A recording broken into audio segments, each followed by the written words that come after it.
Bien. Le premier thème de l'après-midi sera une vieillesse heureuse vers une géronto-économie. On va commencer assez rapidement pour éviter de déborder et surtout laisser circuler la parole dans la salle. Je rappelle la règle, 8 minutes par intervenant. Et nous allons commencer par Alain Villemeur, chercheur associé à la chaire Transition démographique, transition économique, qui va nous parler, qui va répondre peut-être à la question, faut-il taxer les seniors pour financer le vieillissement? Alain. Oui, merci. Bon, le titre est évidemment provocateur, mais derrière ce titre, il y a le scénario d'une vieillesse heureuse, ce qu'on a appelé le scénario d'une vieillesse heureuse. Alors comment est-ce que nous avons défini ce scénario? L'idée est d'investir massivement en faveur des plus de 75 ans, donc ce qu'on pourrait appeler en quelque sorte les aînés, et dans les domaines notamment donc, de la dépendance, de l'aide aux personnes âgées. Alors, nous avons finalement une référence dans ce domaine qui est la Suède. La Suède a une caractéristique très particulière, c'est qu'elle consacre aux plus de 75 ans aux dépendants, en quelque sorte, elle consacre 2 points de plus de PIB par an, ce qui est absolument considérable. 2 points de PIB en France, si on consacrait dans le domaine de la dépendance 2 points de PIB de plus, c'est 40 milliards de plus par an qu'il faudrait consacrer aux personnes de plus de 85 ans, aux personnes dépendantes. Quand on regarde la Suède, on se rend compte que ces 2 points de PIB qu'ils consacrent en plus par rapport aux autres pays ne plombent pas l'économie suédoise. L'économie suédoise est particulièrement performante, elle crée des emplois, il y a moins de chômage qu'en France, elle est plus dynamique et il y a moins d'endettement, etc. D'où l'interrogation, effectivement, est-ce que finalement ce type de scénario n'aurait pas quelques aspects vertueux? Alors il y a une autre considération qui pourrait nous amener aussi à investir massivement en faveur d'une vieillesse heureuse. Là, évidemment, c'est une définition économique que j'ai retenue. C'est le fait que le recours accru aux aidants familiaux a sans doute atteint ses limites. Les aidants familiaux sont largement sollicités en France. Or, le réservoir d'aidants familiaux, qui souvent sont d'origine féminine, va diminuer très probablement dans les prochaines décennies. Par ailleurs, un certain nombre d'études montrent clairement que les aidants familiaux peuvent souffrir de cette situation. Les dernières statistiques montrent que ça peut conduire à des réductions du temps de travail, donc des risques de pauvreté accrus et une prévalence dans le domaine de la maladie mentale qui est de 20% accrue. Bref, on a toutes les raisons de considérer que, effectivement, un investissement en faveur des plus de 75 ans sous forme de meilleur encadrement par les aides ménagères, les auxiliaires de vie, les médecins, les infirmiers, etc., tout ceci pourrait être fort utile. Alors, quelles seraient les conséquences, si on prend cette hypothèse, quelles seraient les conséquences sur les différents marchés? Alors, il y a une première conséquence sur le marché du travail qui est importante, c'est qu'il faudrait créer 900 000 emplois d'encadrement, d'aide aux personnes âgées. Donc, ça serait créateur de 900 000 emplois. Si on imagine que ça se fait en 15 ans, comme la Suède l'a fait d'une certaine manière, c'est 60 000 emplois de créés par an. Vous voyez que ça peut être significatif vis-à-vis du marché du travail. Alors évidemment, ça suppose une revalorisation des métiers liés à la dépendance, puisque ces métiers actuellement ne sont pas attractifs et qu'ils sont par ailleurs en concurrence avec d'autres métiers comme celui finalement de l'aide à l'éducation des jeunes enfants, etc., qui sont beaucoup plus attractifs. Premier point, donc la création d'emplois. Deuxième point, la demande de logements adaptés. Il est évident que si on voulait davantage favoriser le bien vieillir, il faudrait adapter les logements. Et là, la France a pris un retard assez considérable. On peut citer par exemple, pour les plus de 80 ans, 45% des logements sont adaptés aux Pays-Bas. En France, 18%. Donc il y a un potentiel important en France de logements adaptés. L'Agence nationale de l'habitat estime qu'il y a au moins 2 millions de ménages qui auraient besoin d'une adaptation de leur logement dans les prochaines années. Donc effet relativement majeur également sur l'adaptation des logements. Troisième effet d'un tel scénario sur l'innovation. Les gérontes technologies sont très prometteuses. Ce sont tous ces outils qui peuvent jouer un rôle dans le soutien à l'autonomie, dans les soins, le lien social, etc. Et une nouvelle industrie peut naître. Alors c'est le pari japonais, par exemple, de la robotique, sur lequel on compte pour développer des outils pour les personnes âgées et élargir ensuite les marchés, évidemment, aux ménages plus jeunes, tous les marchés de la robotique. Donc là, la France a un certain retard. Par exemple, la surveillance par alarme, vous n'avez en France que 10% des plus de 85 ans qui font l'objet d'une téléassistance, alors que c'est 80% en Suède. Donc vous imaginez derrière le nombre d'emplois qui pourraient être créés de manière tout à fait bénéfique, puisque par la téléassistance en faveur des plus de 80 ans, les emplois de techniciens ou d'ingénieurs qui peuvent être créés derrière ceci. Quatrième effet possible, c'est la hausse des gains de productivité à long terme. Parce qu'une partie de ces dépenses supplémentaires en faveur des plus de 75 ans pourrait être consacrée à la prévention de la dépendance. Et là-dessus, nous sommes en retard et ça pourrait être tout à fait bénéfique. Alors on le voit par exemple, il y a un indicateur très significatif qui est l'espérance de vie sans incapacité majeure. L'espérance de vie en France est très bonne.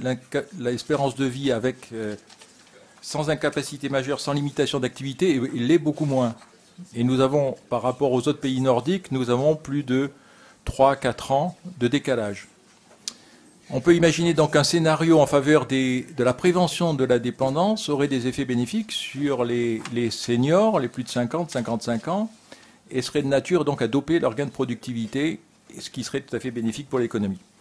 Voilà, alors là je n'ai parlé que des aspects tout à fait positifs, donc en termes de création d'emplois, de gains de productivité potentiels, de développement de l'innovation, de dopage du secteur du bâtiment, des logements, etc.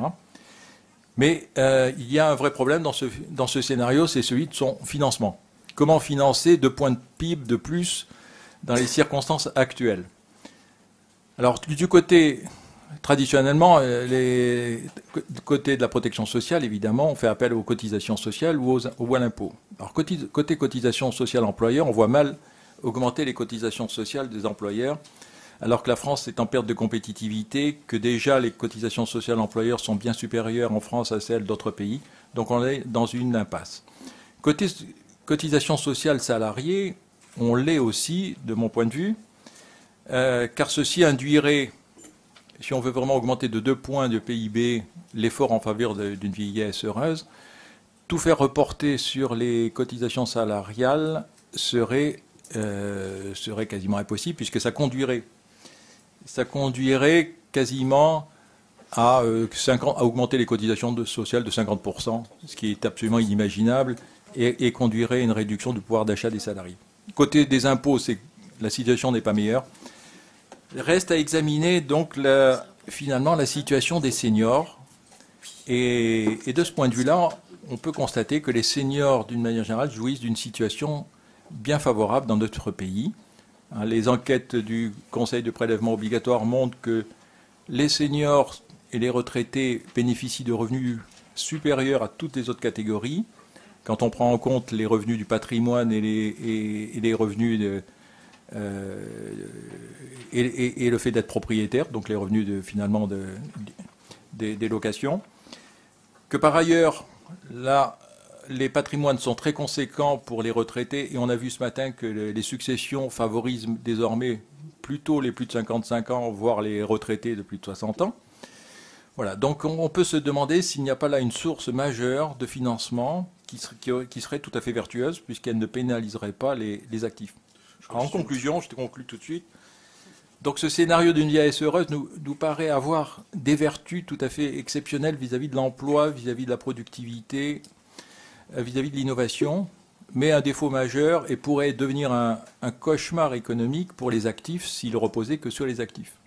D'où l'idée de n'envisager que si effectivement on regarde du côté de la taxation des plus de 50-55 ans, que ce soit sur les revenus ou sur les patrimoines.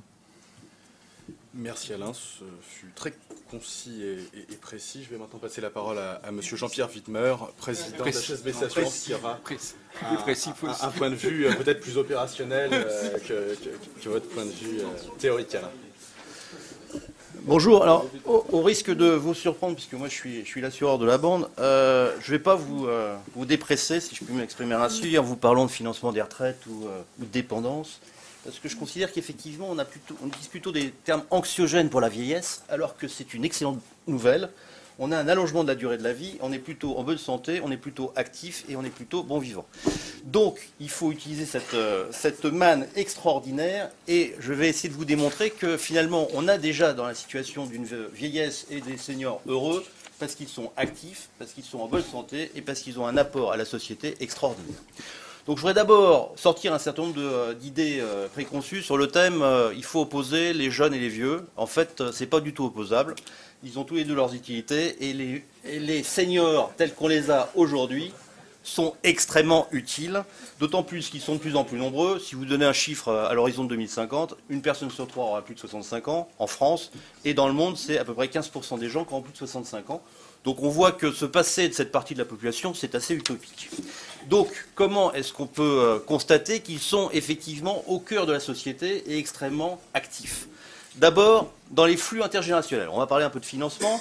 Vous apercevez, d'après des études en particulier du CREDOC, que finalement 12% des revenus des 60-75 ans est en flux intergénérationnel, c'est-à-dire vers leurs descendants, ce qui est absolument énorme. Donc de toute façon, même si effectivement ils sont plutôt aisés dans le terme de représentation de patrimoine, ils font un effort tout à fait conséquent vers les autres générations. Donc premier soutien, ils sont indispensables. J'y reviendrai aussi. Deuxième chose, en fait, on parle souvent de pouvoir gris. Alors là, je n'y crois pas du tout, parce que la prise de pouvoir par les seniors, avant que ça se structure, ça n'arrivera pas en France. Ça arriverait un peu aux États-Unis, mais pas en France. Par contre, la matière grise des seniors, alors celle-là, il faut l'utiliser. Je vais vous donner un chiffre qu'on utilise finalement assez peu, enfin quelques-uns. Aujourd'hui, en termes de auto-entrepreneurs, vous avez près de 20% des auto-entrepreneurs qui ont plus de 60 ans. Vous regardez les moins de 30 ans, il y en a 16%. Alors vous allez me dire, oui, bah, ils sont tous sortis, ils mettent tous leur petite entreprise pour faire du conseil. C'est pas faux. C'est pas faux, c'est la principale activité des auto-entrepreneurs, c'est d'abord le conseil. Mais le conseil, c'est quand même de la matière grise qu'on met à disposition des entreprises. Et c'est là où on assiste à un phénomène tout à fait intéressant, c'est que vous avez l'émergence de sociétés, en particulier Your Encore aux États-Unis ou Expert Connect en France, qui utilisent finalement des seniors qui ont été sortis de leur entreprise pour les utiliser sur des missions de conseil vers les dites entreprises. Alors on parle de petites entreprises, hein, Procter & Gamble, Boeing, Areva, ce genre de petites choses, hein, c'est assez confidentiel. Et donc, finalement, ces entreprises sont prêtes à payer au prix fort les seniors qu'ils viennent de sortir. Et tenez-vous bien, un des sujets majeurs sur lesquels on met ces seniors, c'est l'innovation. Donc finalement, on utilise des seniors que l'on considère comme obsolètes, ayant fait leur temps, etc., pour aller vers le développement, l'innovation, et finalement utiliser leur expérience et leur sagesse pour des choses qui sont tout à fait novatrices. Et donc on voit bien qu'on a une image en tête qui n'est pas du tout la réalité, Je parlais... HSBC ? Non, mais vous dites le contraire de ce qu'a dit votre collègue ce matin. C'est pas grave, hein, comme quoi il y a le pluridisciplinarité dans les grands groupes, c'est normal. Il faut que tout le monde s'exprime. Mais moi, je suis l'assureur. Allez, l'économiste. Bon. Non, je reviens sur ce décalage entre les seniors et les juniors. On a en France pâti, et on pâtit encore, de tout ce process de pré-retraite où on s'est dit, finalement, je sors les vieux pour mettre les jeunes, et tout cela va aller bien. Sauf que c'est complètement faux. On s'aperçoit que ce n'est pas du tout dans ce sens-là que ça marche, et c'est d'ailleurs dans l'autre sens. Finalement, quand vous regardez les études de sociologues, en particulier d'Anne-Marie Guillemard, qui a travaillé sur des données danoises en particulier, vous apercevez que vous avez un cercle vertueux dans l'autre sens. C'est-à-dire que les pays, en particulier nordiques, qui ont travaillé sur des politiques d'emploi, en particulier pour favoriser les seniors, ont eu un effet positif, bien évidemment sur les seniors, mais également sur les juniors. Et donc, en France, où aujourd'hui on a un taux d'emploi qui est extrêmement bas, à la fois sur les seniors et sur les juniors, on ferait peut-être bien de regarder un petit peu nos pays nordiques, qui eux ont un taux d'emploi finalement plutôt bien sur les seniors et également sur les juniors. Donc il faut absolument investir sur les seniors parce qu'il y a une corrélation positive. Je vais, pour rester dans les temps, aller à l'essentiel. Comment est-ce qu'on fait? Une piste, le tutorat. Alors là, et je ne sais pas si c'est après Françoise. Si, c'est Françoise après. En fait, Françoise sûrement va vous dire que pour rester en pleine forme, il faut transmettre. Or, l'une des transmissions qu'on peut faire, c'est celle de son savoir.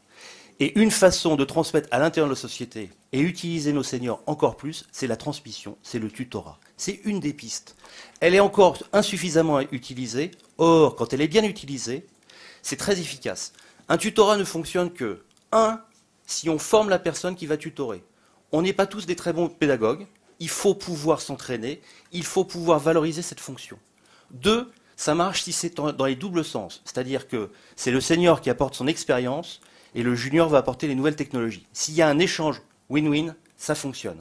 Et je crois effectivement que nos seniors sont tout à fait prêts à jouer ce jeu. Troisièmement, pouvoir utiliser, avec l'âge, on n'a peut-être pas envie tous les jours de sortir de la tranchée, sabre au clair, avec ses troupes derrière, en disant, surtout en ce moment, en disant, si, on va conquérir le monde. Être un peu sur les back-office et dire, les petits gars, vous allez sortir de la tranchée, mais je vais vous expliquer comment on sort de la tranchée, c'est pas mal non plus, et ça doit être valorisé, parce qu'il y a une façon de sortir de la tranchée, surtout en ce moment. Dernier point, et j'en aurai fini, je crois que nos seniors ont évolué et continuent à évoluer. Il faut absolument que nous évoluions aussi dans la façon de concevoir le rôle des seniors au sein de nos sociétés. Merci.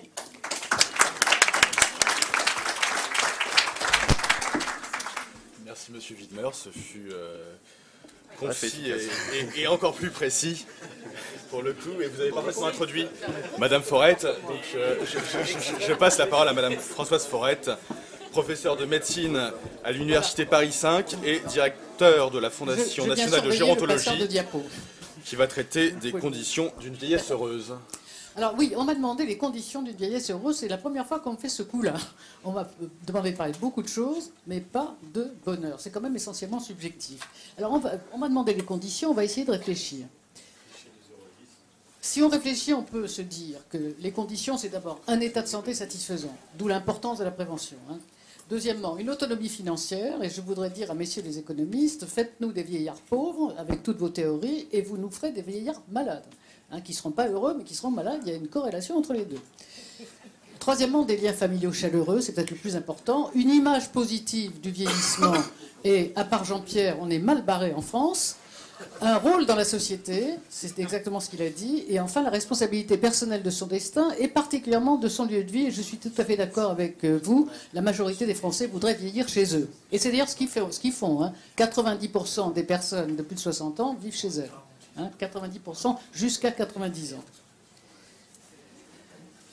Alors, d'abord, le niveau de satisfaction dans la vie. Est-ce qu'on est heureux à tous les âges ?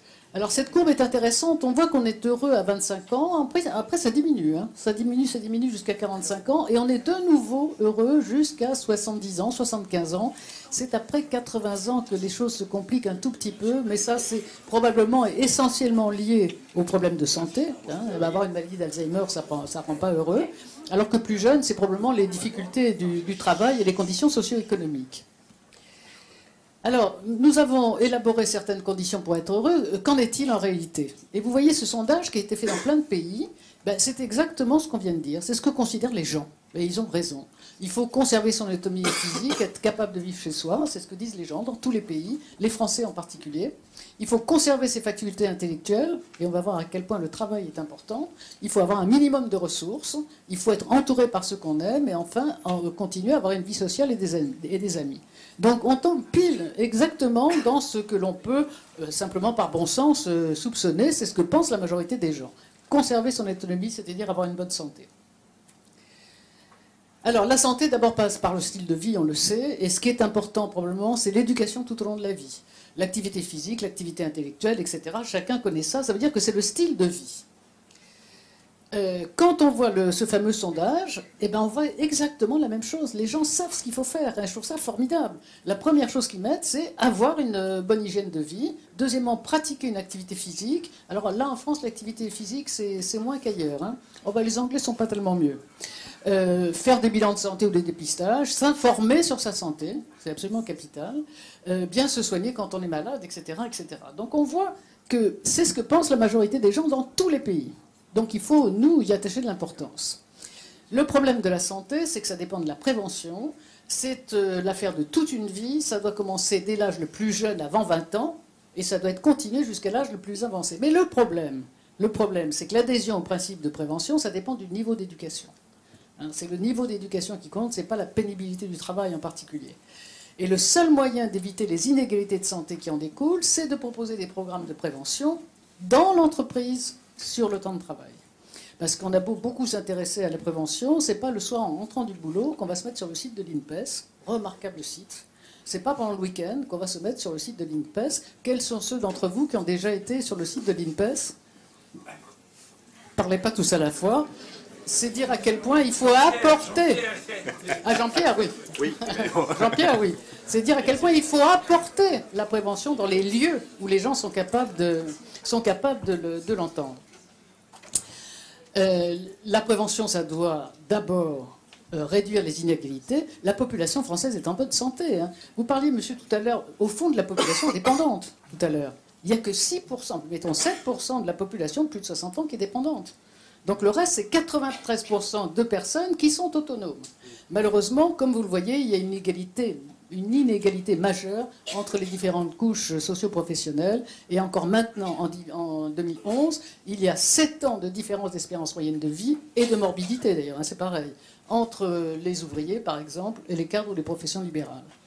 Pour nous les femmes, c'est moins, hein, parce que nous on résiste à tout, même à la catégorie socio-professionnelle.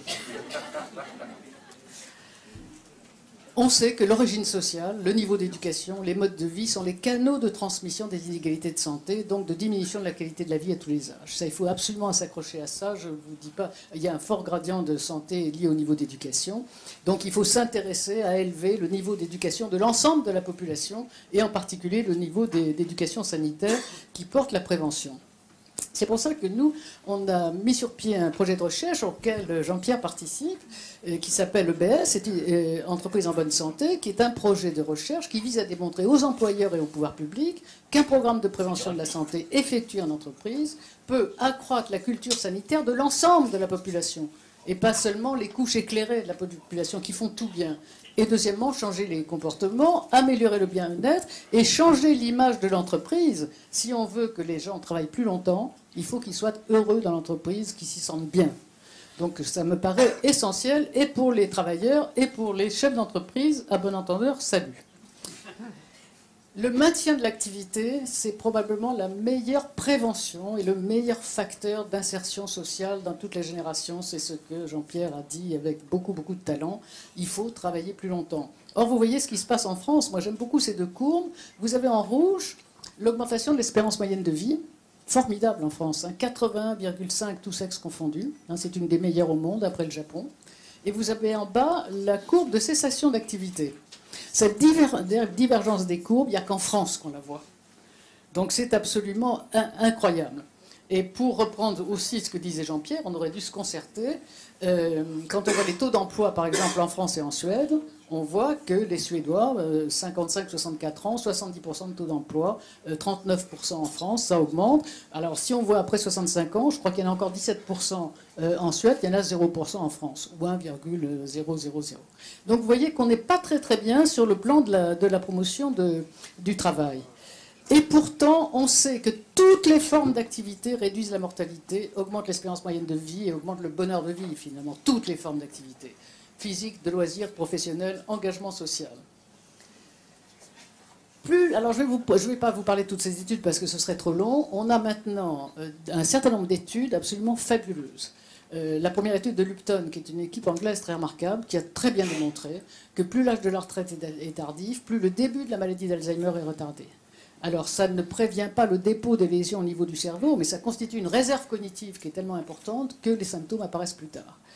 l'étude américaine HRS, Health and Retirement Study, la très belle étude que vous connaissez, Cher, ont démontré aussi un effet négatif, significatif et quantitativement comparable de la retraite sur le fonctionnement cognitif.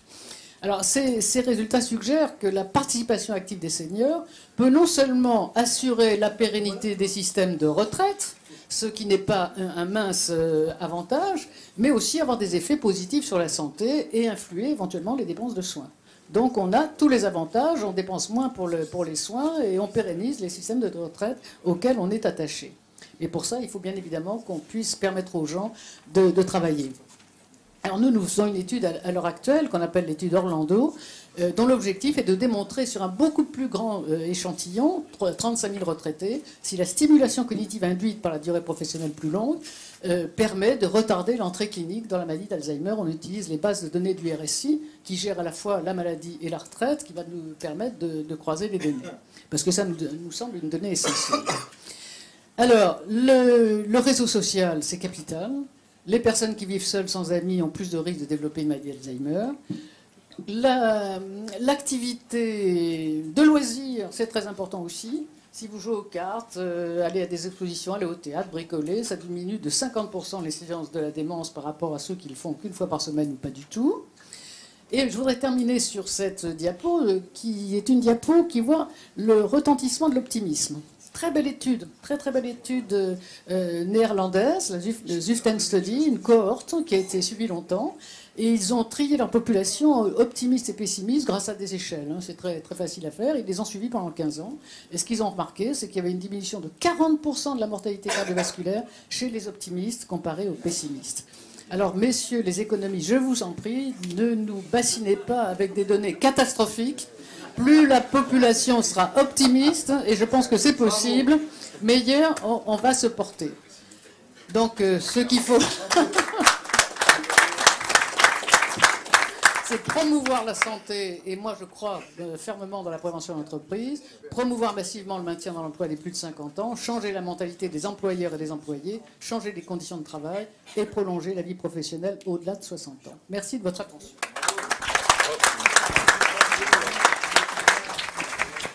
Merci Madame Forêt, Madame la professeure, pour ce constat extrêmement finement circonstancié d'une vieillesse heureuse. Je vais maintenant passer la parole à Madame Xuan, qui va nous parler notamment de ce qui se trouve dans son excellent ouvrage Vivre un siècle, qui est paru aux éditions Descartes. Madame Xuan. Merci. Et donc c'est le premier d'une collection qu'on ouvre, une collection de la chaire Transition démographique. On y va. Voilà. Ça commence. Ça râle et je l'entends. Donc c'est le premier, j'articule pour Jean-Hervé. Donc c'est le... En face du micro. Il faut parler sur le micro. Il fonctionne ou pas? Je ne sais pas. Si, il a l'air de fonctionner. Donc, Vivre un siècle, c'est le premier ouvrage de la collection de la chaire Transition démographique qu'on ouvre, et un deuxième va paraître sur les 4 scénarios économiques pour la France, et un troisième pour une protection sociale durable, avec les travaux menés par Lionel et l'Institut Montparnasse. Donc, je vais démarrer par une affirmation. La vieillesse en soi n'existe pas. Tout est une affaire de représentation. Les 10 années supplémentaires qu'on a gagnées en 40 ans ouvrent de nouvelles perspectives. La vieillesse n'est ni linéaire, ni absolue. Elle n'a d'existence que dans son rapport aux autres. Et l'âge n'en est qu'un indicateur très relatif. En fait, la vieillesse peut se décliner sous différentes figures représentées par un même personnage. Sénex. Sénex signifie sénile, mais aussi senior, qui signifie seigneur. Donc celle de Sénex, un peu sénile, d'une grande fragilité physique, dépendant d'autrui, que ce soit de sa famille, des proches ou à défaut de l'assistance publique. Un vieillard usé par le temps, mais surtout par des conditions de travail difficiles, qui ont nécessité de l'endurance physique et ont détruit sa santé. Donc il a le droit à une retraite en compensation d'une vie de travail. Il y a aujourd'hui une autre figure de la vieillesse qui émerge, qui est celle de senior, le seigneur, qui est un personnage plutôt en bonne santé, soucieux des siens, exerçant un métier épanouissant, souvent intellectuel, et aujourd'hui contributeur plus que bénéficiaire de la solidarité nationale. Donc l'histoire de senior est celle d'une vieillesse heureuse. Il sera peut-être centenaire, voire plus. Donc dans ces histoires de Sénex, passé et présent s'entremêlent autour d'une promesse, en fait, celle d'une vieillesse heureuse. C'est donc à la question de la place des Sénex dans la société qu'il nous est demandé de répondre aujourd'hui. Donc cette révolution silencieuse de la longévité, comme l'a rappelé Françoise Forêt, interroge en fait notre répartition simpliste des temps de la vie. Jeunesse, âge adulte, vieillesse et grand âge, avec leurs composantes sociales, qui sont l'éducation, le travail, la retraite et aujourd'hui la dépendance. Elle nous oblige à réinventer ou à actualiser les histoires de Sénex que nous nous racontons, à imaginer toujours de nouvelles solidarités qui répondent aux besoins d'une société plus hétérogène, où ce qui caractérise Sénex, c'est plus son âge, mais son histoire et son parcours de vie. Donc elle remet au centre la question du projet de société. Donc, apprivoiser la vieillesse contemporaine, c'est d'abord prendre en compte la nouvelle forme de vieillesse. On vit aujourd'hui plus longtemps. La vieillesse contemporaine se caractérise par un nombre impressionnant de centenaires. On compte aujourd'hui 15 000 centenaires en France, 200 000 en 2060, si on en croit les projections de l'INED. Ce qui signifie qu'un quart des centenaires d'aujourd'hui, des cinquantenaires d'aujourd'hui, parviendra à l'âge de 100 ans. Et un enfant sur deux qui naît aujourd'hui sera peut-être centenaire. Et les seniors sont aujourd'hui plus nombreux que les jeunes. Les plus de 60 ans sont aujourd'hui aussi nombreux que les moins de 20 ans, soit près de 15 millions, et leur nombre ira croissant pour représenter près de 30% de la population en 2030, comme Luc l'a rappelé ce matin. D'où l'angoisse des jeunes adultes à vivre dans une société de vieux. La vieillesse contemporaine est une révolution silencieuse de la longévité. Donc, depuis un siècle, l'âge moyen de survenue des maladies chroniques a reculé d'environ 10 ans. Pour prendre en compte les progrès de la médecine et surtout le contexte et l'époque dans laquelle on vit, on considère généralement l'indicateur des 10 années restant à vivre. Donc, selon ce marqueur de la vieillesse, le nombre de vieux serait passé de 6% au début du siècle à 5% à la fin du XXe siècle. Donc, sans s'en apercevoir, la France n'aurait donc pas vieilli, elle aurait même rajeuni. Donc, cette révolution silencieuse de la longévité donne naissance à un quatrième âge et autorise la cohabitation de 4 à 5 générations. Donc les vieux ne sont plus séniles mais seniors, et les vieillards séniles ne sont plus que des dépendants. De là naît cette nouvelle exigence de nos sociétés vieillissantes, qui sont vivre vieux et être heureux. Donc, que masque cette révolution silencieuse de la longévité? Donc, du point de vue des solidarités, la révolution de la longévité nous oblige à redéfinir les catégories et les âges du vivre ensemble. Donc la vieillesse ne se vit plus uniquement selon l'âge, de manière linéaire et uniforme, l'âge définissant le statut, retraité, actif, jeune. L'âge a perdu de son sens statutaire. L'évolution de l'âge légal de la retraite l'illustre avec la réforme. Il n'y a plus un âge légal, mais des âges légaux selon les générations. Donc la simplicité binaire d'autrefois qui associait l'âge et le statut, avec la retraite unique à 60 ou 65 ans, est en passe de devenir un souvenir. Les Français n'en veulent plus. Ils sont réticents au principe d'une retraite obligatoire à un âge prédéterminé et souhaitent prendre, pour la grande majorité d'entre eux, choisir de travailler aussi longtemps qu'ils le souhaitent, donc avoir un âge flexible. Donc ils veulent être à la retraite et continuer à travailler, être actifs retraités, être actifs oisifs, voyageurs, consommateurs, rentiers, investisseurs. En résumé, ils veulent tout. Ils ont tout et sont partout. Donc ils ont des revenus et un patrimoine. 70% d'entre eux disposent d'une retraite moyenne de 1 200 € par mois. Et 7 millions de ménages retraités, soit à peu près 70% des retraités, sont propriétaires d'au moins un bien immobilier d'une valeur moyenne de 200 000 à 250 000 €. Donc ils représentent par ailleurs une grande partie des dépenses passives, comme l'a rappelé Luc. Les plus de 60 ans captaient 20% du PIB en 2008, dont 13% en rente retraite et 5% en dépenses santé. Ils représentent aujourd'hui donc 30% ils représenteront 30% de la population totale en 2030, soit 45% des votants. Donc aujourd'hui, on observe déjà sur certains territoires, notamment, comme on l'a vu ce matin, le long des côtes et au centre de la France, des territoires largement grisonnants. Ils représentent un électorat de retraités qui ont des demandes d'aménité très particulières et réorientent, en tout cas au niveau des territoires, les dépenses publiques en faveur des services de crèche, en défaveur des services de crèche et des zones d'activité, le contraire aurait été autonome, au profit d'investissements sanitaires et sécuritaires. Donc d'où le sentiment d'une grande inéquité qui crée des tensions entre les générations. Entre les jeunes générations qui ont connu le chômage de masse, ont perdu confiance en l'État et estiment qu'ils ne peuvent rien en attendre, et les retraités qui ont confiance en l'avenir et veulent croire encore aux promesses de l'État-providence, estimant qu'elles ont tout donné et qu'elles méritent en retour de tout recevoir. Donc, si l'État reste le garant des solidarités et son premier pourvoyeur, il existe néanmoins d'autres formes de solidarité. On peut compter sur sa famille, sur son patrimoine immobilier et financier, auquel on peut ajouter aussi le temps passé à s'occuper des uns et des autres. Mais au final, si les solidarités familiales réduisent les inégalités intergénérationnelles, elles contribuent néanmoins à la reproduction des inégalités sociales. Néanmoins, les grandes lignes macroéconomiques sont claires. La génération des baby-boomers sont plus riches que les générations précédentes. Alors, comme l'a dit Alain, Peut-être qu'il suffirait de prendre aux baby-boomers pour financer les risques vieillesse. C'est une question qu'on peut se poser. Mais la question des solidarités aujourd'hui est beaucoup plus complexe. Premièrement, parce que la forme du contrat social a changé. Il n'y a plus d'emploi à vie. La jeunesse et les jeunes adultes ne veulent plus ou ne croient plus en la promesse de l'État-providence, ni du droit à la retraite, en tout cas celle du repos compensateur en récompense d'une vie au travail. Deuxièmement, parce que les catégories ne sont plus figées, elles sont mouvantes. Le vieux, entre guillemets, n'est plus une catégorie. Il n'est ni forcément retraité, ni totalement actif, ni dépendant, mais pas toujours autonome, et il n'a plus le monopole de la sagesse.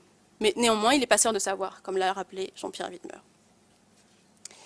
Troisièmement, la vieillesse est un héritage. À l'image des individus, la vieillesse est individualisée et inégalitaire. Elle est reflet des inégalités naturelles et de l'héritage du passé, des conditions de vie à la naissance, des conditions d'accès à l'instruction, des conditions au travail, plus ou moins pénibles. Et quatrièmement, la question des inégalités sociales subsiste.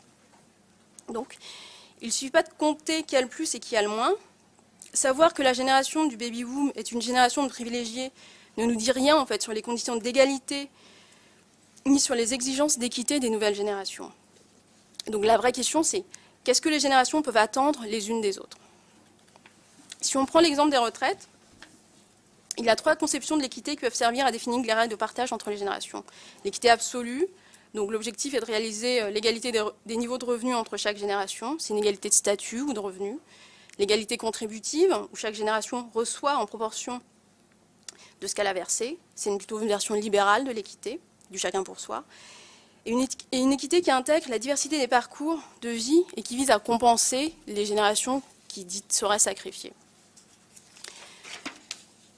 Mais en fait, donc ces 3 conceptions nous donnent les choix possibles de l'État-providence. Mais il ne s'agit pas tant de choisir aujourd'hui que de permettre de choisir. Donc il y a une 4e voie qui est possible, une voie intermédiaire. Où il ne s'agit pas de choisir entre une égalité de statut, ni de revenus, ni une égalité de compensation, ni une équité du chacun pour soi, donc dans la version libérale. Mais ce serait plutôt une 4e voie où ce serait une équité d'égale opportunité. Donc je m'explique. Une équité qui laisse la place à la diversité des parcours, qui exige que chacun puisse se former une opinion. Mais cette équité, elle peut exister qu'au sein d'une démocratie dite active. Donc pour ceux qui ont lu Stéphane Breyer, ils comprennent. Et pour les autres, je vais essayer d'expliquer. Stéphane Breyer, qui est juge à la Cour constitutionnelle aux États-Unis. Donc c'est simplement... Bon, je ne vais pas développer parce qu'on n'a pas le temps. Mais disons que l'évolution de la ville, aujourd'hui, elle illustre bien cette nouvelle exigence d'équité et cette 4e voie possible, cette nouvelle manière de vivre ensemble.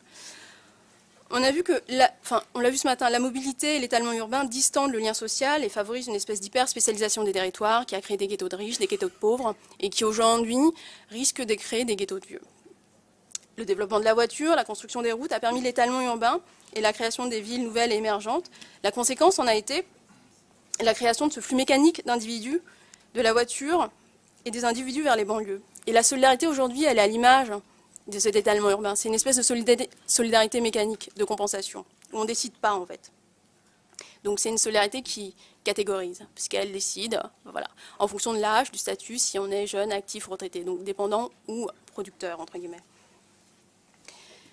Et donc il n'y a pas le développement de ce qu'on appelait les ghettos de vieux, ce qui aux États-Unis existe sous le nom des Sun Cities ou qui commence à émerger en France sous le nom des seigneuriales. Donc c'est ce que certains appellent des ghettos de vieux. Et en fait, le développement des Sun Cities, ça pose la question du choix. Mais il ne faut pas oublier que c'est une réponse aux souhaits des retraités. Que c'est des seniors qui ont souhaité aller chercher ailleurs du lien social qu'ils ne trouvaient pas dans la vraie ville, la ville haussmannienne telle qu'on l'entend. Donc ils y trouvent une autre forme de lien social. Donc il n'y a pas une seule manière de créer du lien social. Les villes émergentes, comme les seigneuriales, peuvent être aussi de la vraie ville, comme la ville haussmannienne. Et je conclus. Donc il ne faut pas oublier que ce sont les gens et leur mode de vie qui font la ville et non l'inverse. Donc apprivoiser la vieillesse contemporaine, c'est permettre aux individus âgés d'un certain âge, à chaque génération donc, de s'approprier la ville, de la réinventer par leurs usages, des lieux et par les rencontres, de la même manière qu'un projet politique se mesure à sa capacité de donner à la société les moyens d'inventer par elle-même de nouvelles manières de vivre ensemble. Donc l'exigence d'équité qui est en fait celle, enfin je parle en mon nom et un peu de ma génération, c'est de construire un dialogue sur des bases saines. Donc ça oblige aussi à réhabiliter les statistiques et les expertises. Donc c'est construire le consensus sur des bases qui soient claires, et ça va surtout permettre à chacun de choisir et de se former une opinion. Et ça demande du débat. C'est ce qu'on essaye de faire au sein de la chaire. Merci.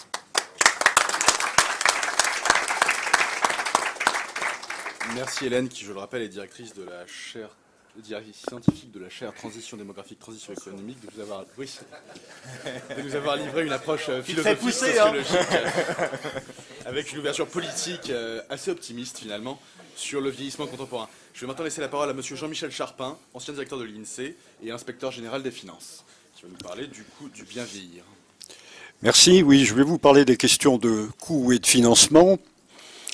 Par nature, ce ne sont pas les questions les plus désopilantes. Je m'en excuse auprès de Françoise Forest à l'avance. Ces questions ont joué un rôle très important, parfois même écrasant dans les débats sur la retraite et sur la dépendance. C'était justifié à certains égards parce que ça concerne des masses considérables et ça organise des flux de revenus, des transferts qui sont aussi de très, très grande amplitude.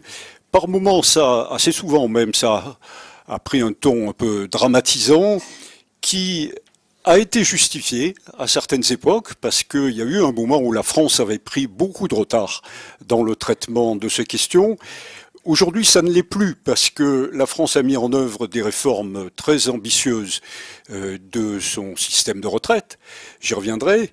Et aujourd'hui, il n'y a urgence ni à en faire plus, ni à les défaire. Et donc, pour prendre les nouvelles décisions, on peut prendre un peu le temps de réfléchir et de discuter. Est-ce que je peux avoir le slide ? Oui. Je vais regarder sur mes papiers quand même, parce que là, avec l'angle que j'ai, je ne vois pas bien. Donc je vais d'abord parler des retraites, et ensuite je parlerai de la dépendance. Pour les retraites, d'abord j'ai mis dans le premier slide ce qui est acquis. Ce qui est acquis, c'est la loi Fillon de 2003, qui a posé le principe fondamental de la proportionnalité de la durée de cotisation nécessaire pour le taux plein à l'espérance de vie en retraite. À ce titre, cette durée de cotisation vient d'être portée cet été à 41,5 ans pour la cohorte née en 1955. C'est un principe dont il échappe à personne qu'il est extrêmement puissant. Et d'ailleurs, assez justifié quand on y réfléchit. Le corps avait calculé que si on continuait à l'appliquer, et compte tenu de ce que sont aujourd'hui les prévisions d'espérance de vie, ça conduirait à une durée pour le taux plein de 43,5 ans en 2050. Ceux qui prendront leur retraite en 2050, vous voyez, c'est ceux qui viennent juste d'entrer sur le marché du travail. On sait qu'ils ont commencé à cotiser à un peu plus de 22 ans en moyenne. Donc vous voyez, ça vous fait en 2050 des âges pour le taux plein qui sont un peu supérieurs à 65 ans, ce qui, après tout, correspond à ce qui a été organisé dans la plupart des autres pays. La loi Fillon a par ailleurs établi un système cohérent de décote sur cote qui correspond quasiment à la neutralité actuarielle à la marge, ce qui est la condition pour permettre des arbitrages rationnels des individus. Depuis 10 ans, les taux d'emploi des seniors augmentent. C'est quelque chose qui est souvent mal perçu parce que la France partait de très très bas. Donc, en comparaison internationale, elle reste, disons, à des niveaux qui ne sont pas extrêmement élevés, qui sont même encore assez médiocres. Mais quand vous voyez la différence entre les taux qu'il y a aujourd'hui avec ce qu'il y avait il y a 10 ans, c'est une augmentation absolument considérable. Vous voyez, dans la tranche 60-65 ans, avoir des taux d'emploi de l'ordre de 20% par rapport aux standards internationaux, ça reste assez médiocre. Sauf qu'il y a 10 ans, c'était 10%. Donc, c'est une augmentation considérable. Ce qui veut dire d'ailleurs que toutes ces réformes fonctionnent, leurs incitations fonctionnent. Fin 2007, ces réformes ont été étendues aux régimes spéciaux. Deuxième catégorie, toujours sur les retraites, ce qui est encore en balance. Mon premier boulette, comme on dit, correspond plus à l'hypothèse d'un changement de majorité au printemps prochain, et le deuxième boulette, plutôt à la reconduction de la majorité actuelle. Donc ce qui est encore en balance, c'est que, comme vous savez, la loi de 2010 a prévu un décalage de 2 ans des bornes d'âge, et notamment le passage progressif à 62 ans de l'âge minimal de liquidation. Cette loi reste contestée et son vote a été mal vécu par la plupart des syndicats. D'où le risque élevé qu'en cas de changement de majorité parlementaire au printemps prochain, il y ait des remises en cause des réformes qui ont été opérées. Et après tout, pourquoi pas sur certains points. Mon seul souhait, c'est que ceci ne soit pas fait de façon brutale et amateuriste. Comme je le disais, il n'y a pas d'urgence dans ce sens-là non plus. Donc on peut parfaitement se laisser le temps de réfléchir et de discuter. Dans l'hypothèse politique inverse, on verra probablement réapparaître le débat sur l'introduction d'une dose de capitalisation. Et là, après tout, pourquoi pas, bien que ce soit rendu difficile par deux circonstances. La première, c'est que la finance n'a pas très bonne presse et que les marchés boursiers sont médiocres. Alors le fait qu'ils soient médiocres, on pourrait dire ça leur laisse de la marge pour monter, mais c'est pas comme ça que les gens raisonnent. Et puis alors, plus sérieusement, quand on introduit de la capitalisation, inévitablement, ça veut dire qu'il faut cotiser à la fois pour les retraités d'aujourd'hui et pour les retraités de demain. Et dans une période où la répartition des revenus est très tendue, comme c'est le cas aujourd'hui, ça serait extrêmement difficile d'obtenir des cotisants qui cotisent doublement. Troisième catégorie, ce qui reste à faire, parce qu'il reste quand même des choses à faire, le vieillissement de la génération du baby-boom, c'est un phénomène très particulier qui entraîne une dégradation continue des comptes des régimes de retraite, toutes choses égales par ailleurs, pendant 30 ans, de 2005 à 2035.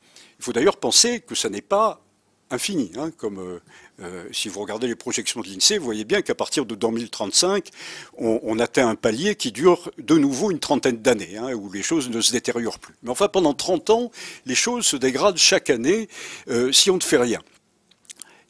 Un phénomène de ce type nécessite obligatoirement un système de pilotage, parce qu'on ne peut pas imaginer qu'il n'y ait pas d'accident ou d'erreur de prévision sur une période aussi longue. La loi Fillon de 2003 avait prévu un dispositif de pilotage assez perfectionné, avec des rendez-vous en 2008, 2012 et 2016, puis ensuite 2020, mais ce dispositif n'a pas marché. Il n'a pas marché, le rendez-vous de 2008 a déçu, il s'est quasiment rien passé, et on est arrivé à la fin de l'année et les gens se sont dit, il y a eu le rendez-vous, il n'y a pas eu le rendez-vous, finalement on ne savait pas tellement s'il avait eu lieu ou pas, il n'y a jamais eu de réunion qu'on a pu appeler le rendez-vous. Vous voyez, alors rendez-vous, les gens pensent qu'il y a un beau jour où avec une unité de temps, une unité de lieu, on se retrouve, on fait le rendez-vous, quoi. Il n'y a rien eu de ce type en 2008. Et puis par contre, il y a eu un rendez-vous de 2010 qui a été organisé un peu à la hâte, du fait de la dégradation des comptes des régimes de retraite consécutifs à la crise et à la récession, et la loi de 2010 qui a été préparée, disons, dans des conditions de grande rapidité. Et puis maintenant, il n'y a plus de dispositif de pilotage, sauf la création d'un nouvel organisme qui s'appelle le Comité de pilotage des régimes de retraite, le COPILOR, qui double un peu le corps et qui se réunit depuis 6 mois, mais qui pour l'instant n'a pas montré ce qu'il s'apprêtait à produire. Donc il va falloir mettre au point un dispositif de pilotage. L'occasion en est toute trouvée, c'est que la loi de 2010 a prévu dans son article 16 une réflexion nationale, je cite la loi, sur une éventuelle réforme systémique qui doit avoir lieu au premier semestre 2013 et qui doit notamment examiner les possibilités d'organiser un pilotage plus automatique, par exemple à travers des dispositifs par points ou en compte notionnel. À mon sens, c'est une très bonne occasion de mettre sur pied un dispositif de pilotage sur la longue durée. Sur la dépendance,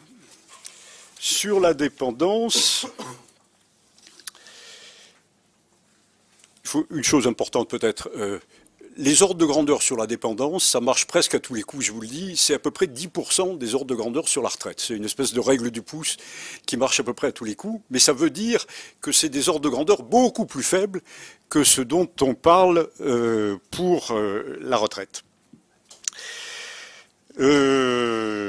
Je vais sauter tout ce qui est projection puisqu'on me dit que j'ai plus assez de temps, encore que ça soit pas sans intérêt, mais enfin vous trouverez un excellent rapport fait par Jean-Michel Charpin, publié en juin 2011, qui vous donnera tout ce qu'il faut sur les projections. Et je passe directement à la slide après, qui est quand même la plus importante. dépendance, qui doit financer? Parce que, disons, chiffrer ce qu'on a à financer, on sait que ça monte de toutes les façons, on sait que ça monte sur des ordres de grandeur qui ne sont pas négligeables mais qui ne sont pas considérables non plus, et puis ça dépend du système qu'on met en place, comme ça a été dit tout à l'heure. Qui doit financer? Le rapport Fragonard de juin 2011 a privilégié un statu quo institutionnel par rapport au scénario de type assurance ou sécurité sociale. Si vous lisez le rapport de Bertrand Fragonard, vous verrez d'ailleurs que ce n'est pas pour des raisons théoriques, d'ailleurs, parce que les schémas assurance ou les schémas sécurité sociale, théoriquement, tiennent tout à fait la route, mais c'est parce que il a constaté dans les interviews qu'il a menées que la société française apparemment trouvait assez bon le système d'aujourd'hui, qui est un système assez baroque, avec une forte intervention des départements, mais bon, finalement, personne ne lui disait on souhaite changer de système, donc dans ces cas-là, comme disaient les Américains, si c'est pas cassé, ne le répare pas, quoi. Donc il s'est dit on reste avec le système actuel. Accessoirement, ça veut dire que c'est un système sans constitution de réserve, donc il ne nécessite pas de s'y prendre très longtemps à l'avance. Parce que si on avait fait par exemple un système d'assurance provisionnée, à ce moment-là, les réserves en question, il fallait obligatoirement les constituer. Là c'est pas la peine de le faire. Venons-en aux questions de financement dans leurs aspects générationnels.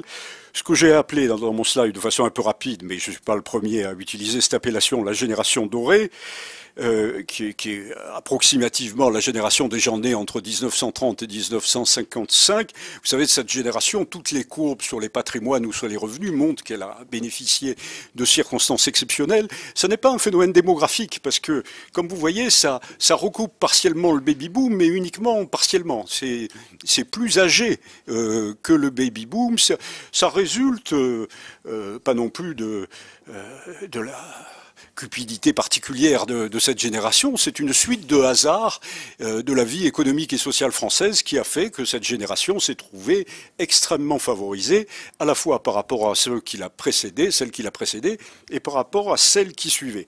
Alors il y a un aspect délicat, un peu éthique dans les réformes de la dépendance, qui est de se dire c'est quand même un peu fort que cette génération qui, à toutes les étapes de sa vie, a bénéficié de transferts provenant des autres générations, maintenant que sa partie la plus âgée, ceux qui sont nés en 1930 ou ces années-là, maintenant qu'elle arrive à la dépendance, on se pose la question de savoir s'il ne faut pas faire un système à la Scandinave. Vous voyez, c'est quand même un peu fort, quoi. C'est-à-dire, est-ce qu'une fois de plus, elle va obtenir des transferts à son bénéfice juste à ce moment-là? Pourquoi est-ce que ça n'a pas été fait il y a 20 ans ou dans 20 ans? Pourquoi? Bon, c'est assez mystérieux, mais il y a un problème qui est quand même délicat. Le débat sur le financement est ouvert à ce stade. Je dirais, comme pour les retraites, il n'y a pas urgence. Il n'y a pas urgence. C'est à partir disons, de 2025, grosso modo, que la situation financière de la dépendance devient vraiment délicate. C'est la première génération du baby-boom, c'est 1946. Comme on le sait, elle a atteint 60 ans en 2006, d'où le problème des retraites. Elle atteindra 80 ans en 2026. Donc c'est à partir, disons, de 2025, 2026, 2027 que les coûts auront tendance à augmenter fortement. Donc on a là aussi un peu le temps de réfléchir. Pour conclure et pour terminer, je dirais qu'en ce qui me concerne, je n'ai pas de souci pour la vieillesse heureuse, tout va bien pour eux, merci, mais j'ai plus de soucis pour les générations qui suivent, aussi bien pour les jeunes que pour les actifs.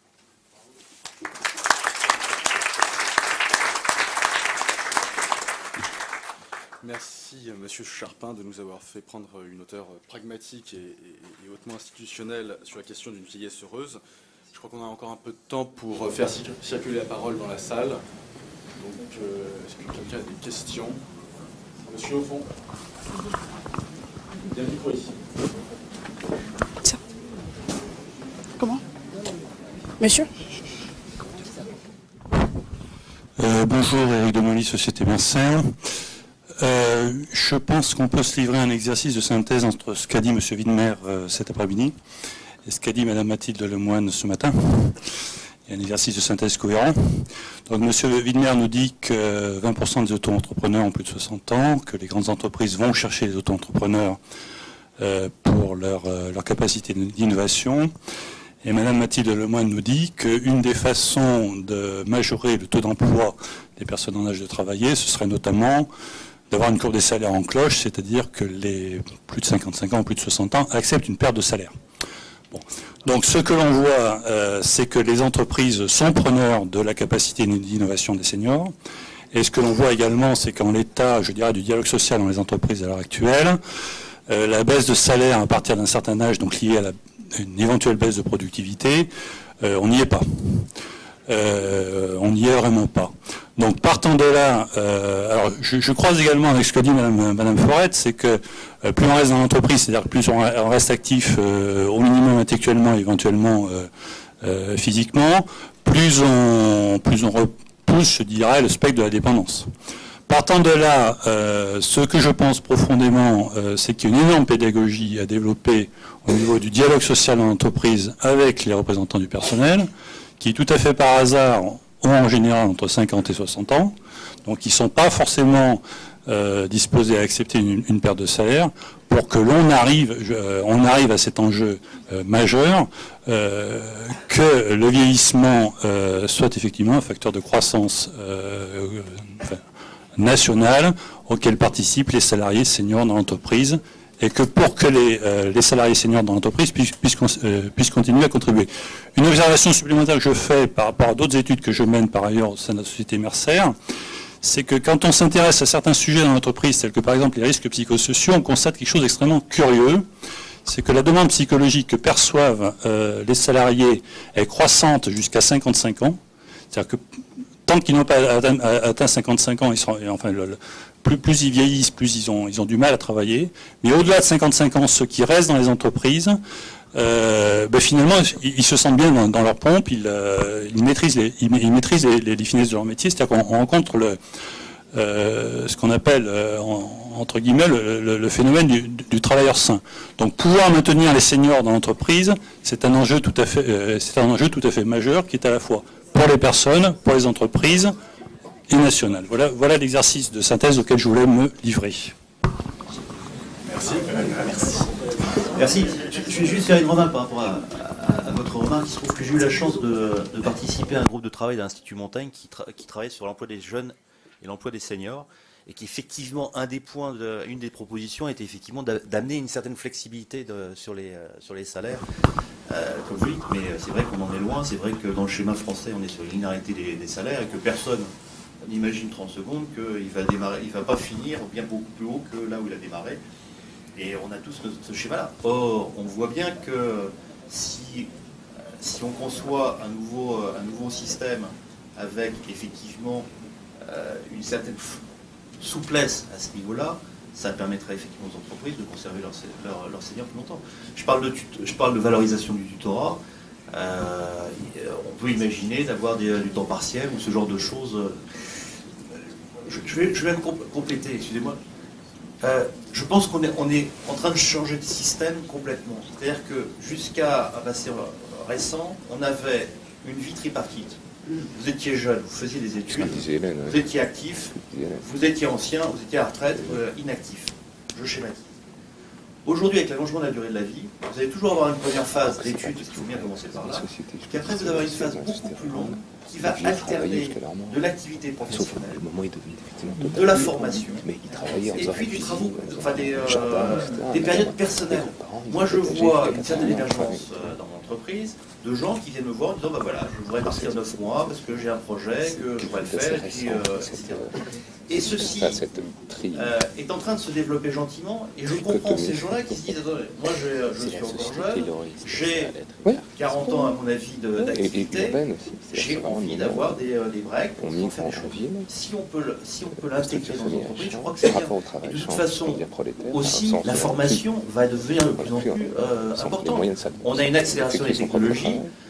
Penser qu'on va pouvoir travailler pendant 30 ans avec ce qu'on a appris avant 20 ans, c'est une illusion. Donc on voit bien qu'il va falloir, en permanence, arriver à mixer ce type de choses. Et ça, on n'est pas aujourd'hui, dans les entreprises, suffisamment préparé ou suffisamment réfléchi à ça. On a encore un peu de temps. Juste sur ce thème-là. Je voulais dire, Eric, que ta synthèse était à la fois périlleuse et en réalité assez juste. Assez juste.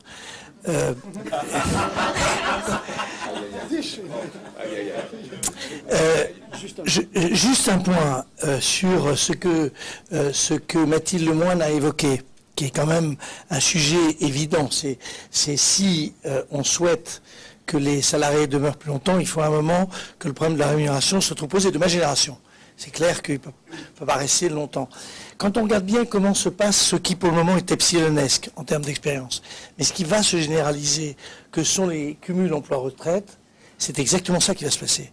C'est-à-dire que les gens vont toucher leur retraite et une partie de revenus beaucoup plus faible qui ne compense pas la perte entre leur revenu précédent et leur retraite. En tout cas, c'est comme ça que je l'imagine, si c'est généralisé. Et donc, comme tout le monde va essayer de trouver, enfin, c'est un peu l'objet d'ailleurs du troisième scénario, mais tout le monde va trouver des astuces pour essayer de faire durer plus longtemps la période finalement de participation, de travail, de ceci, de cela. Je suis convaincu que l'histoire de l'emploi-retraite, qui est une disposition que Jean-Michel, tu n'as pas évoqué, mais enfin la généralisation de ce cumul emploi-retraite, qui est quand même très important pour les années qui viennent, c'est en fait un moyen de rémunérer moins la personne plus âgée, tout en considérant que si on la conserve, c'est parce qu'elle a une productivité qui est en réalité tout à fait, enfin une utilité qui est tout à fait significative. Merci. Je crois avoir vu deux questions. Moi, une toute petite. Je passerai juste après. Enfin, juste un commentaire. Cette répartition de la vie en trois phases, elle est assez récente dans notre histoire. Elle est essentiellement liée aux grandes mutations du 19e siècle. Jusque l'urbanisation, la prolétisation, etc.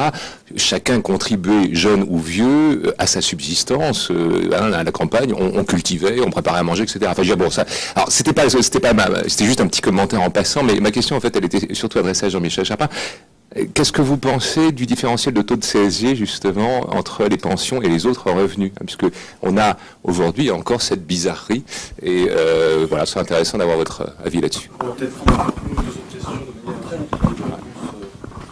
Oui, alors moi, c'est OK Doré. FIDES, c'est la Fédération interrégionale pour le développement de l'emploi des seniors. J'ai deux commentaires sur les salaires des seniors. Sur la courbe en cloche, premier commentaire. On nous a lié ça à des problèmes de productivité. C'est-à-dire qu'on dit la productivité baisse, donc le salaire doit baisser. Moi, ma réponse, c'est la productivité baisse, oui, si on est dans la haute technologie, qui est l'exemple qui a été pris. Mais si on fait autre chose, la productivité ne baisse pas nécessairement. La FIDES, par exemple, a proposé que dans une start-up nouvelle technologie, le jeune fait la partie technologique et le senior fait la partie business plan. Et dans la partie business plan, il y a une très bonne productivité. Le deuxième point, sur le fait qu'on ait des salaires élevés en fin de carrière, quand les salaires sont élevés, en fait, sont liés à l'ancienneté, évidemment, c'est une aberration. C'est une aberration parce que les modes de rémunération, ça devrait être, en fait, le job qui correspond à une fourchette de salaire. Et on est d'autant plus élevé, effectivement, que la valeur ajoutée qu'on y produit est plus élevée. Mais on est dans une fourchette qui n'est pas plein d'âge. Merci, voilà un avis tranché. On va prendre une question encore. Oui, bonjour. Ce qui a été dit, justement, moi j'ai l'impression qu'il y avait chez les intervenants quand même un consensus que le troisième âge pourrait, ça reprend une question, payer pour le quatrième, et de manière progressive. Donc ça, ce serait quand même possible dans le système solidaire dans lequel on est. Apparemment, c'est possible. Sur le cumul, puisque ça a été dit, le cumul emploi-retraite, là, il faut voir la différence entre quand même les cas du Canada et des États-Unis. Ça peut générer beaucoup d'inégalités. Les salariés aisés vont droit à un travail épanouissant, Air Liquide ou autre, ils restent comme ça petit entrepreneur associé à la grande boîte, et puis en bas ça devient, ils s'occupent du vestiaire, quoi, quand ils sont bon, voilà. Donc là il y a même cette différence-là. Et la troisième, bon, peu importe. Et la troisième idée que, bon, je vais très très vite, sur les rapports entre générations, là, qui a été esquissé plusieurs fois. Bon, je ne vais pas rentrer dans les détails, mais ce qui sortirait, là, en particulier chez Jean-Michel Charpin, la peur pour les générations qui suivent la génération dorée. Donc, est-ce qu'on a cette loi d'airain, on a l'âge d'or des retraités et des seniors actuels, demain ce sera dur, parce que peut-être l'évolution d'une génération, sa trajectoire est contenue dans ses prémices et que c'est plutôt mal parti. Mais à ce moment-là, donc, on est un peu dans la problématique du déclin. Bon, c'est une simple question. Merci André, qu'on aura le plaisir de réentendre lors de la table ronde de clôture.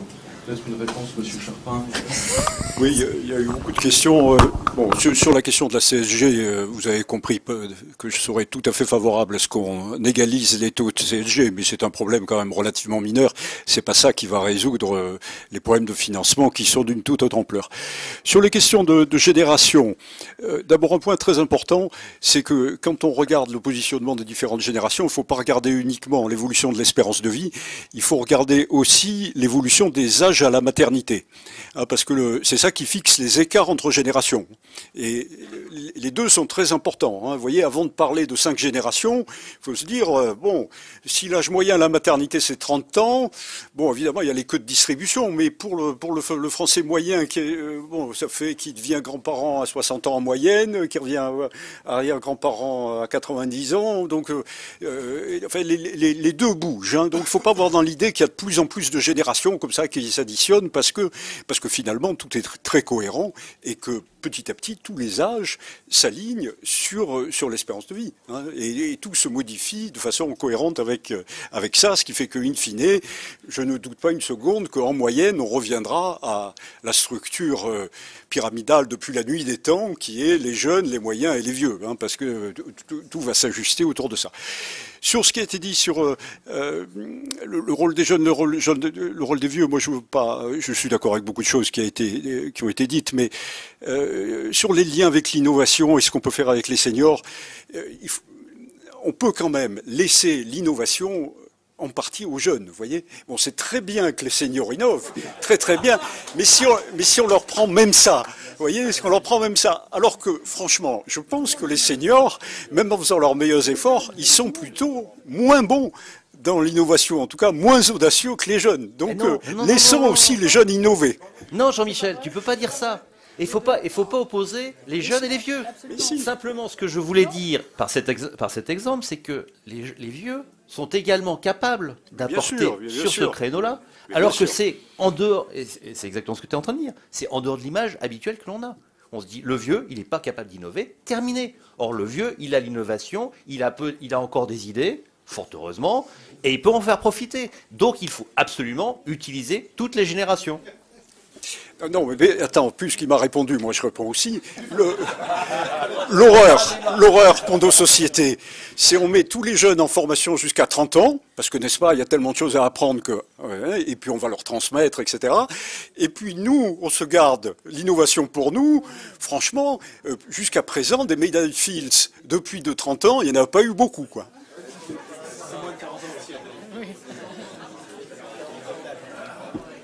Moi, je voudrais répondre sur le cumul emploi-retraite.